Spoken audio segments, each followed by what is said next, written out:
네, TBC 클리닉 건강 365 오늘의 주치 전재보 피부과 전문의와 함께하겠습니다. 안녕하십니까? 안녕하세요. 안녕하십니까. 반갑습니다. 저는 가톨릭 피부과 의원에 근무하고 있는 피부과 전문의 전재복입니다. 이 자리에 나와서 여러분하고 이렇게 앉아서 이야기를 하니까 참 네. 마음이 편하고 좋습니다. 네, 저희도 무척 반가운데요. 예. 저희가 신년 특집으로 한번 뵀었어요. 대한민국 진균 연구 1번지에 출연해서 더욱더 반가워하시는 분들이 많을 것 같은데요. 이 피부 질환에 대해서 오늘 알아볼 텐데 우리가 네. 아는 피부 질환 하면은 뭐 일단 습진, 무좀, 아토피 이렇게 많습니다. 주로 많이 발생하는 피부 질환에는 어떤 게 있나요?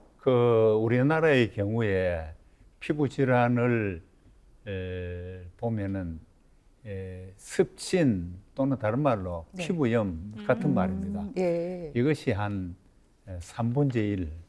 그 다음에 지금 오늘 제가 말씀드릴 피부의 진균성 질환이 한 3분의 1. 그 다음에 이제 나머지가 3분의 1 점합니다. 그렇게 본다면은 이 피부의 진균성 질환이 상당히 많은 거죠. 예. 상당히 많은데 사실 저는 뭐 습지는 들어봤지만 네. 진균성이라고 하면 왠지 좀 사람 이름 같아요. 진균성 씨 같기도 하고 사람 이름은 아닌 것 같고. 아니, 진균성이죠. 예. 그러면 진짜 균을 말하는 거예요, 교수님. 진균성 질환이 뭐예요? 뭐예요? 예, 참 좋은 말씀인데, 예, 좋은 말씀 맞습니다. 이제 이 진균이라고 하는 것은 원래 그 세포가 핵도 있고 또 세포막도 있고 그런 의미에서 이게 아주 고급스러운 그런 생물의 세포입니다. 그런데 이제 이것이 한 수 좀 찔리는 것은 식물은 전부 다 이제 저기 엽록소가 있기 때문에 스스로가 먹고 살고 이렇게 영양소를 만들 수 있는데 이 진균은 그 엽록소가 없어요. 그래서 이제 어쩔 수 없이 기생을 하는 거죠. 그래 오늘 여러분들한테 말씀드릴 피부의 진균성 질환도 진균이 피부에 기생해가지고 그렇게 이제 영양을 섭취하고 살아가는 거죠. 네.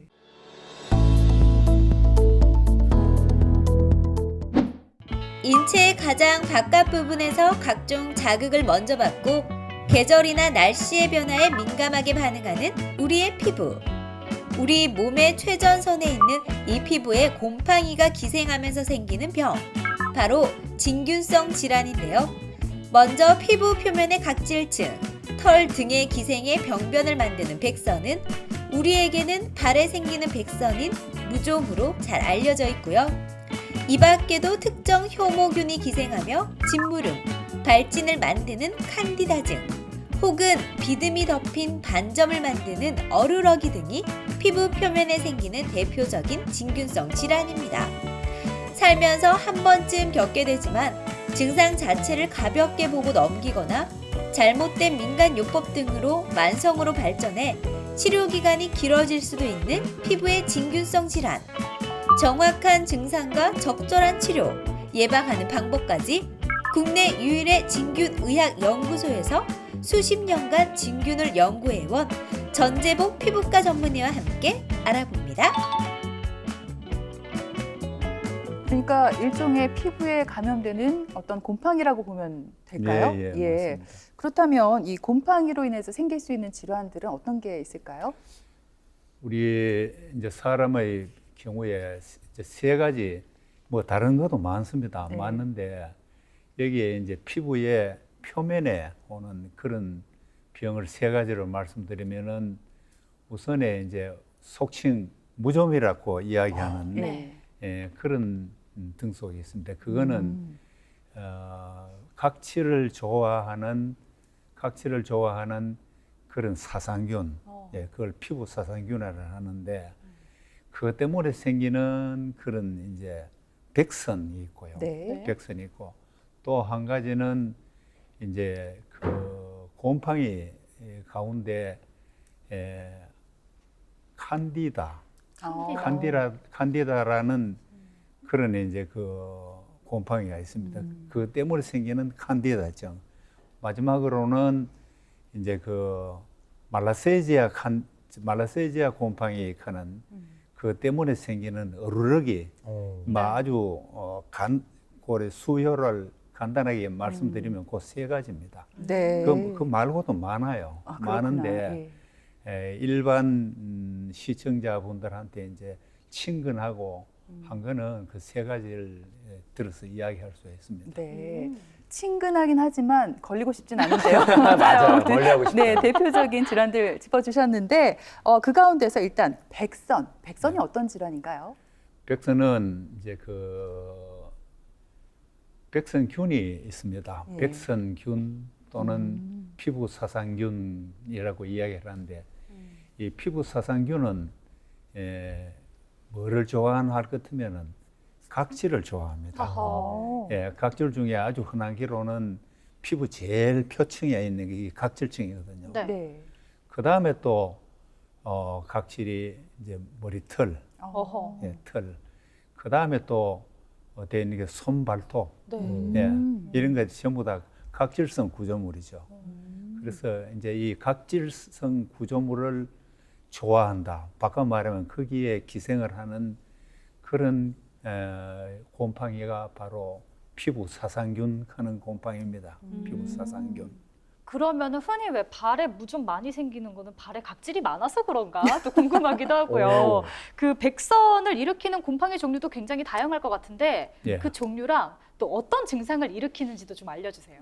이거는 지금 진균의 형태입니다. 아까 내가 피부 사상균 이야기를 하고 또 효모균 하는 그런 이야기를 했는데 이거는 효모균입니다. 효모균은 원형 내지 타원형의 그런 단세포로 되는 건데 이것이 뭉쳐가지고 저렇게 크림 모양의 이제 성장을 하는 거죠. 그 다음에 나타나는 것이 바로 이제 그 사상균 하는 겁니다. 사상균은 그 균이 이제 성장할 때 균사, 실 모양으로 꼭 실 같지 않습니까? 네. 네. 실 모양의 저런 형태를 취할 때 우리가 이걸 사상균이라고 이야기합니다. 지금 오늘 여기서 여러분들이 이제 좀 쉽게 이해할 수 있도록 생태학적 분류를 말씀드리고자 합니다. 이 생태학적 분류는 정상적인 상태에서 이 곰팡이가 어디에 기생을 하는가 하는 바로 그겁니다. 네. 그런데 생태학적 분류 중에 제일 먼저 나오는 게 인간 친화성 이제 곰팡이입니다. 인간 친화성 진균. 이거는 사람한테 기생해 가지고 이제 살아가는 그런 곰팡이죠. 그다음 두 번째 보면은 동물 친화성 진균입니다. 저거는 원래 정상 상태에서는 동물에 기생하는 거죠. 예를 들면 우리가 가까이 하는 그런 뭐 고양이라든가 개라든가 강아지. 이런 이제 그 애완동물, 네. 애완동물도 있고 소와 같이 이제 키우는 가축도 있고 그죠. 그런 이제 곰팡이한테서 곰팡이에 주로 기생을 하다가 우연하게 사람하고 접촉을 함으로써 그게 사람한테 넘어오는 그런 어허. 경우가 있죠. 그래서 네. 그걸 동물 친화성 진균 거고 그다음에 흙 속에도 이 곰팡이가 있습니다. 흙 속에. 우리가 아주 드물긴 하지만은 어떻게 잘못해 가지고 이제 그 땅 위에 이렇게 자빠져서 그죠? 예. 그렇게 갈아붙인다고 이야기합니다. 넘어지면 그럴 때 네. 되게 넘어지면서 네. 이 상처를 입을 때 그 흙 속에 있는 균이 그 옮아가지고 허허. 그 병을 일으킬 수가 있습니다. 오늘 뭐 교수님 이야기 들으니까 뭔가 흥미진진해요. 왜냐하면 그러니까요. 우리가 또 곰팡이를 가까이서 이렇게 볼 일이 잘 없잖아요. 없죠. 직접 보니까 조금 더 이제 피부로 이제 와닿네요. 근데 저도 군대에 있을 때 무좀 안 걸리려고 교수님 엄청 저희가 부단히 노력했거든요. 네. 매일 발 깨끗하게 씻고 각질 제거하고. 근데 보통 무좀이라면 이제 발에만 걸린다 생각하는데 네. 제 주변에 보니까 손에도 뭐 무좀 걸렸다. 맞아. 제가 들은 적이 있어요. 네. 근데 그 무좀이라고 우리가 그 피부 사상균 또는 백선 뭐 이렇게 이야기하는데 발에 생기는 백선을 갖다 우리가 속칭 무좀이라고 합니다. 발에 생기는 경우에. 네. 그거는 이제 그 또 이제 그걸 넓게 영역을 약간 넓히면은 손에 만약에 그런 게 있다면은 그것도 뭐 손무좀이라고 그렇게 이야기할 수는 있어요. 네. 근데 그래 이야기하면은 아주 뭐 해부학적인 분위기가 멀리 떨어지는 그런데도 무좀이라고 하고 그거는 조금 조금 곤란할 것 같아요. 아, 그래서 그래요? 예. 저 무좀이라고 하는 거는 발백선, 아하. 발에 생기는 백선 때 막 그렇게 이야기한다고 조금 더 넓힌다면은 손에 생길 때도 뭐 그 정도로는 이해할 수 있겠나 싶습니다. 예. 그럼 어떤 특징 같은 게 있을 것 같아요? 그 백선의 특징? 먼저 백선 비용소의 중요한 특징은 둥굽니다. 둥굽니다. 둥글고 또 이게 건조해요. 이어서 뭐 지물이 난다든가 이런 그 절대 없다고 해도 관계없습니다. 네. 그 다음에 이제 거기에 끓으면은 저 보면은 비늘 같은 게 허옇게 있죠. 예. 네. 예, 저걸 또 우리가 뭐 전문 용어로 인설이라고 하는데 인설이입니다. 그리고 또 가렵습니다. 가려운 게 참 그렇죠, 그죠? 그리고 가장자리에 염증이 나타납니다. 가장자리에. 그래서 이제 이게 가로 이리 자꾸 퍼지면 복판에는 염증이 이제 소실되고 네. 가장자리는 염증이 커지고 또 뭐 물집이라든가 농포도 가장자리에 얹히고 그렇게 되죠. 예. 정말 그 건조하면서 또 둥글고 비늘 같은 것도 생기고 염증도 올 수 있다 이렇게 말씀해 주셨어요. 예. 그러면은 구체적으로 백선이 어떻게 생기는지 사진을 통해서 우리가 또 확인을 해 볼까요? 그래 한번 네. 하겠습니다. 예. 어머. 이거는 우리가 아이고. 백선을 진단을 이제 내릴 때에 네. 머리에 생기면은 머리 백선, 얼굴에 생기면은 얼굴 백선 이렇게 와. 침범되는 부위에다가 이제 백선을 이라는 그걸 갖다 붙입니다. 이거는 머리에도 머리 이렇게 될 수 있는 백선인데, 줄 몰랐어요. 예. 머리 백선인데 왼쪽에 네. 이 와. 학생은 바로 집에서 고양이를 키우는데 고양이한테서 이제 그 넘어왔는 곰팡이 때문에 생깁니다. 이 고양이한테는 특히 길고양이 있죠. 길고양이한테는 요 밑에 그 균 이름이 엠카니스 이렉스 나는데 저게 굉장히 많아요. 아하. 특히 길냥이라고 이야기하는 네, 길고양이 네. 거는 거의 100% 저걸 가지고 있습니다. 근데 저거를 그 고양이를 이제 집에 잘못 들여놔 놓으면은 이런 사건이 벌어지죠. 그래서 이제 주로 어린애들, 고양이 좋아하는 어린애들, 그리고 할머니들, 이런 사람들한테 적용합니다. 적용인데 뭐 미리 잘라가지고 이야기한다면은 네. 굉장히 잘 낫질 않아요. 아이고야. 예, 옛날에만 해도 한 30년 전만 해도 그 약이 굉장히 잘 들었는데 요사이는 눈도 끔찍 안 하고 한 3개월, 4개월 약을 먹고 바로 해야 겨우 해결되는 그런 문제가 있습니다. 균이 그리고- 또 세졌나 봐요. 예, 굉장히 저 균 자체가 네. 저 백선균 자체가 상당히 악질적인 그런 아이고. 거죠. 그다음에 이제 얼굴에 생기는 경우가 있습니다. 얼굴에 그 왼쪽에 학생에 볼 것 같으면은 그것도 아주 동그스름한 거죠.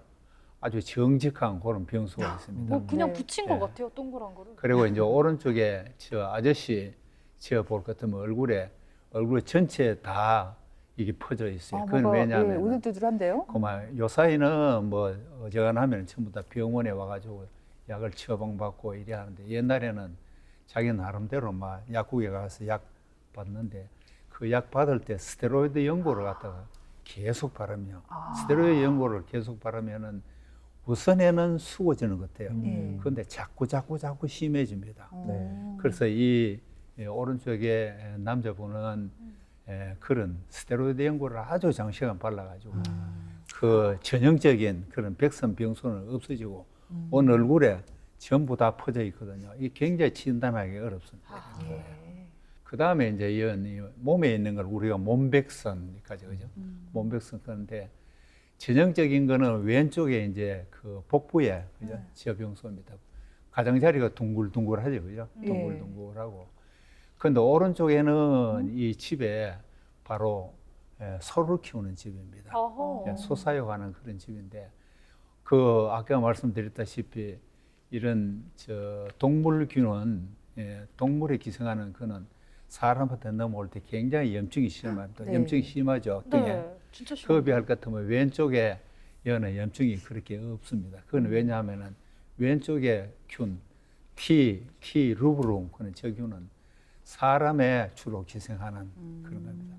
그래서 이제 이 균을 보면은 생각해 보면은 아주 전략이 좋은 것이 만일에 저게 수만 년 동안 사람한테 기생을 해가 예. 그래서 이게 살아왔는데 만일에 염증이 오른쪽 모양으로 저렇게 염증이 심하다면은 인간이 무슨 수를 써도 그걸 치료를 할 길은 없습니다. 근데 그걸 피하기 위해서 적당한 정도에서 예, 살살 달래가면서. 지가 살아가고 적당하게 그래 하는 거예요. 못됐네요. 예. 와, 진짜 뭐 종류가 너무너무 많습니다. 강렬하네요. 백선 종류가 진짜 너무 많고 머리가 좀 어질어질한데 근데 또 이렇게 다양한 백선 중에서 교수님께서 최초로 국내에서 발견하신 백선도 있다고 오. 들었거든요. 또 안 들어볼 수가 없어요.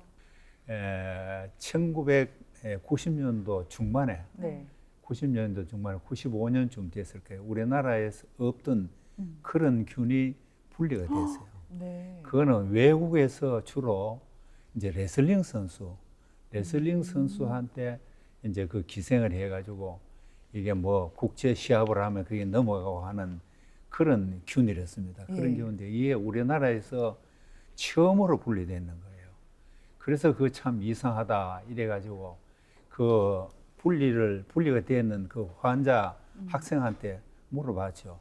야 이거 이런 사람 못 봤나? 그래 아이 많습니다 이래 됐어요. 오. 그래서 내가 이제 전국을 전국 대회를 하면 전부 다 가고 심지어는 그 주로 제일 처음에 레슬링을 선수를 봤습니다. 그다음에 레슬링 팀이 있지만 거기에 내가 뭐 전국 방방곡곡을 다 댕기죠. 그래 몇 년을 하다가 나중에 보니까 또 유도 선수들한테도 이게 발견됐다. 예. 그리고 나중에는 실험 선수한테도 그걸 또 발견했습니다. 어허. 그래서 그게 외국의 경우에는 팀 단위로 이제 뭐 학교 단위, 팀 단위로 이렇게 전염을 되고 하는 그게 논문에 나오고 이런데 우리나라의 경우에는 이걸 보니까 전국에 막 완전히 막 엄청나게 환자가 많더라고요.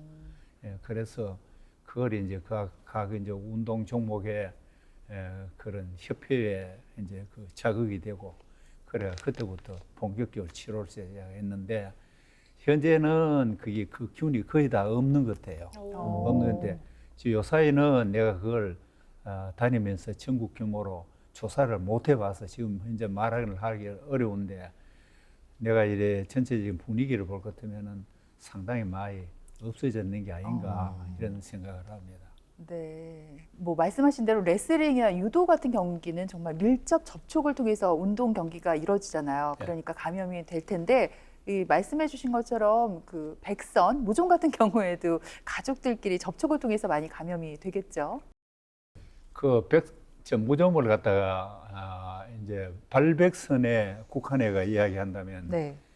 뭐 직접 발을 비비대고 무좀을 가지는 환자가 건강한 사람 발에다가 그걸 비비대고 이러지는 않을 겁니다. 그래는 안 할 건데 그거는 직접적인 접촉이고 간접적인 접촉은 얼마든지 있을 수 있겠죠. 그래서 이제 전염시키는 것도 사실은 간접적인 방법으로 전염을 시킵니다. 그런데 무좀의 경우에 이제 그 어떤 문제가 있냐면 내가 이런 간접적인 이런 수단이랄까 방법 그에 대해서 굉장히 오랫동안 조사를 하고 있는데 조금 그 공중 목욕탕을 운영하는 분들한테 좀 미안한 이야기인데 예. 거기에 탈의실 있죠. 예. 공중 목욕탕에 탈의실 굉장히 밑에 곰팡이가 많습니다. 어허. 그건 왜냐하면은 치료를 받지 않는 사람들 양말을 그어서 벗고 그렇거든요. 그러니까 거기서 이제 곰팡이가 들어있는 가루가 떨어지고, 그래서 우리는 또 뭐 아무 생각 없이 안에 들어가서 잘 씻고 나와서 촉촉한 발 가지고 그걸 푹 찍어가 집에 가져온단 말이에요. 그래서 균을 맞아, 찍어서. 기분 좋게 사실 집에 오거든요. 잠도 잘 자고. 맞아요. 열심히 한 달 동안 열심히 또 키웁니다. 그런 문제가 있어요. 그런 문제가 있고, 그런 이제 그 탈의실 문제가 있고, 또 한 가지는 여러 사람이 이용하는 그런 그 매트리스 있죠. 그 다음에 이제 수건, 이런 것들이 이제 간접 접촉이죠. 그리고 또 이런 학생들 머리에 이제 저런 문제가 있으면 저 학생이 썼던 모자는 또 다른 사람 쓰면 그건 물론 오염입니다. 네, 물론 그런 이제 간접 접촉으로 얼마든지 이것이 이제 전염이 될 수가 있죠. 네, 이번에는 대표적인 진균성 질환 두 번째죠. 칸디다증에 대해서 알아보도록 하겠습니다. 교수님, 칸디다균, 저는 한 번쯤은 들어본 것 같은데 어떤 질환을 말하나요? 칸디다증은 칸디다라는 이제 곰팡이가 사람 몸에 기생하는 거죠. 기생하는데 저 사진에 보시다시피 물을 많이 만지는 분들, 식당 종업원이라든가 바텐더 이런 사람들 이제 손가락 사이에 물이 마를 날이 없습니다. 그게 또 손가락 사이이기 때문에 겹쳐져 가지고 고온이 유지가 되죠. 그죠? 그래서 거기에 이제 칸디다가 낯을 수 있는데 이 칸디다는 사실은 정상균총에 속하는 그런 존재입니다. 그러니까 저게 아주 멀리 우주에서 날아오고 이런 게 아니에요. 그래서 가까이에서 이런 문제가 생길 수 있고 남녀 그 비율로 볼 것 같으면 남자가 10명이 이제 저 병이 걸리다 하면 여자들은 뭐 1명 정도 걸릴까 말까 이렇습니다. 예. 그 부인과 질환인 질염 중에서 칸디다성 질염이 있잖아요. 이게 혹시 지금 말씀하신 균이랑 같은 건가요? 그 칸디다성 질염, 여자분들 칸디다성 질염 사실은 상당히 흔합니다. 흔하고 또 그게 있다고 해가지고 무슨 큰 질환이 있는 것도 아니고 예를 들면 당뇨라든지 이런 것도 보통 없더라고요. 조사를 해봐도. 네. 그냥 정상적인 상태에서 한두 번씩 그렇게 겪어가는데 그 곰팡이도 이거하고 똑같습니다. 예, 똑같은데 이게 어떤 경우에 특히 그게 심하게 올 수 있냐면 당뇨병 때 이제 그 혈당이 높으면은 소변에 당이 많이 나오잖아요. 이 칸디다가 당을 좋아합니다. 당을 좋아해가지고 저 외음부 그것도 막 엉망으로 기생을 하고 이러죠. 그래서 특히 이제 그 칸디다가 이제 외음부에 많이 이제 성하면은 우리가 꼭 당뇨를 검사합니다. 당뇨 검사만 거의 틀림없이 당뇨가 있어요. 그 흔히 왜 선무당이 사람 잡는다 이런 말 있잖아요. 예. 괜히 이제 시중에 떠도는 민간요법 한번 해보겠다고 했다가 막 치료 기간 늘리고 다시 재발하고 이러면은 지금 정말 사소 고생한다 이렇게 될 수가 있으니까 올바른 치료 방법을 좀 연구를 해보시면 좋을 것 같습니다. 교수님, 피부의 진균성 질환 그러면 어떻게 치료를 하면 좋을까요? 항진균제 먹는 약 내복약이 있고 또 한 가지는 이제 바르는 거 있고 네. 진균성 연고 그래 있는데 일반적으로 우리가 그 발톱을 빼놔놓고는 다른 부위에 있는 모든 그 백선은 한 달 동안 먹고 바릅니다. 한 달 동안 먹고 바르고 하는데 아까 말씀드렸다시피 이제 야생 고양이는 M. canis하는 그 균이 있기 때문에 그거는 잘 안 듣는다 했잖아요. 네. 그 경우에는 한 석 달을 약을 먹어야 돼요. 석 달. 상당히 그 긴 시간이고 애를 먹습니다. 그리고 나머지 균은 대부분 한 달 하면은 해결이 되죠. 그리고 이제 또 한 가지 중요한 거는 가장 중요한 거는 발톱백선입니다. 발톱백선. 발톱백선은 어떠냐면 그게 꼬박 석 달을 먹어야 돼요. 아침 저녁으로 해서 석 달을 복용을 하고 요새는 또 아주 고급스러운 그런 이제 그 외용제가 나오는데 그 매니큐어 모양으로 되어 있는 그런 액상 치료제가 있습니다. 그걸 갖다가 이제 손톱, 발톱에 바르는데 손톱의 경우에는 발톱이 괜찮다면 손톱의 경우에는 한 2달 약을 먹고 바르면 되고 발톱의 경우에는 보통 석 달을 먹고 바르고 이렇습니다. 근데 사람들이 석 달씩 이렇게 약을 먹으라고 이렇게 하면은 어지간하면은 잘 참고 따라오는 사람도 있지만은 중간에 도중 하차하는 사람들이 굉장히 많아요. 근데 그거는 도중 하차한다고 될 일이 아니고 그게 있으므로 그렇게 도종하차하면은 온 집안 식구들이 다 없는 겁니다. 예. 예. 그러니까 그걸 이제 그 치료 그걸 갖다 잘 참아가지고 끝까지 그걸 이제 치료를 해내야지. 예, 알겠습니다. 이렇게 오늘은 피부로 감염되는 이 곰팡이, 진균성 질환에 대해서 이야기 나눠봤습니다. 지금까지 피부과 전문의 전재복 교수님과 함께했습니다. 오늘 말씀 예. 잘 들었습니다. 예, 감사합니다. 고맙습니다.